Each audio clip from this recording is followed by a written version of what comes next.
आजच्या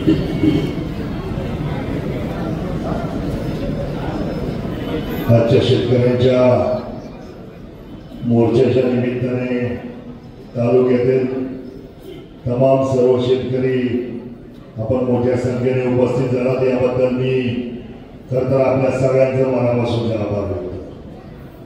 कारण मला वाटतं ही पहिली वेळ आहे की सगळे शेतकरी आणि सगळे नेते सगळ्या पक्षांचे एका व्यासपीठावर आलेले आहेत।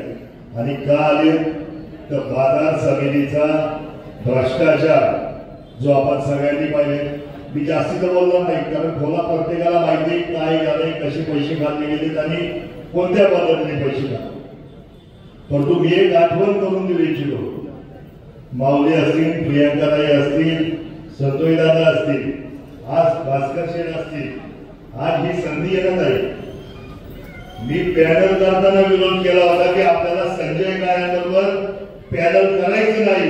मला वाटतं हे सगळ्यांना आता आठवण असेल आणि ही संधी त्याच्यामुळे आपल्या सगळ्यांना मिळाली।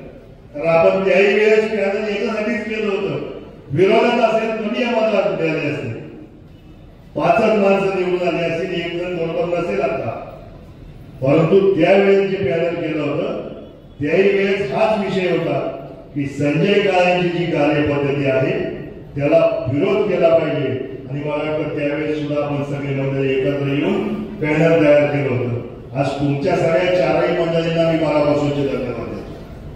धन्यवाद पत्रकार मंडळींना सुद्धा देतो, कारण पत्रकार मंडळींनी हा विषय लावून धरला, संचालक मंडळातील ह्या 4 लोकांनी हा विषय लावून धरला आणि म्हणून खरं तर ह्या विषयाला वाचा फुटली आणि ह्या विषयावर जनजागृती होऊन आज आक्रोश मोर्चा निघतो।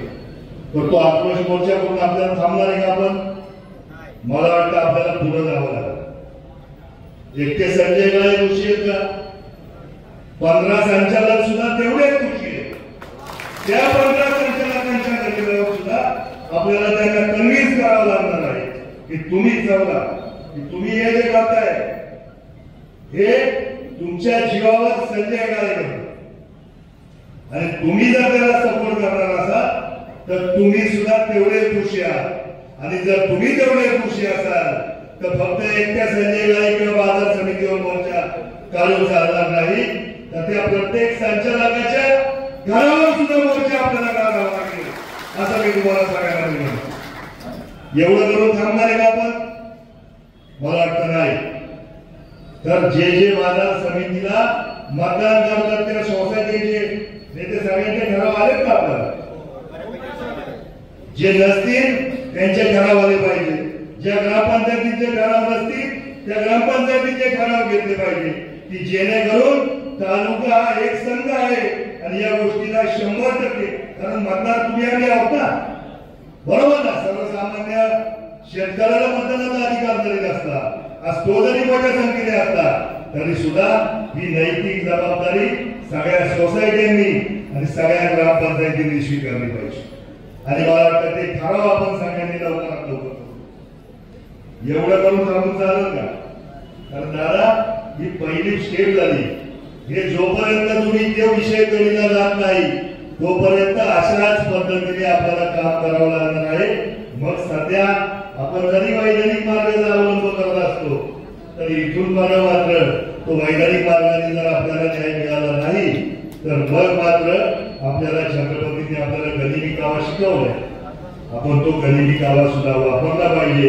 कारण साम दाम दंड भेद या उक्तीप्रमाणे जे योग्य असेल त्या पद्धतीने काम केलं पाहिजे। या झाल्याला आम्ही सगळे शिवसेना परिवार असेल हा सगळा संपर्क आपल्या बरोबर असणार आहे। आपण सांगाल ती पूर्व दिशा, आपण सांगाल ती भूमिका घेऊन आपल्या सगळ्यांच्या खांद्याला खांदा लावून आम्ही सगळी मंडळी बरोबर असणार आहे। हा शब्द आपल्या सगळ्यांना देतो, थांबतो। जय हिंद, जय महाराष्ट्र, जय शिवराय। धन्यवाद।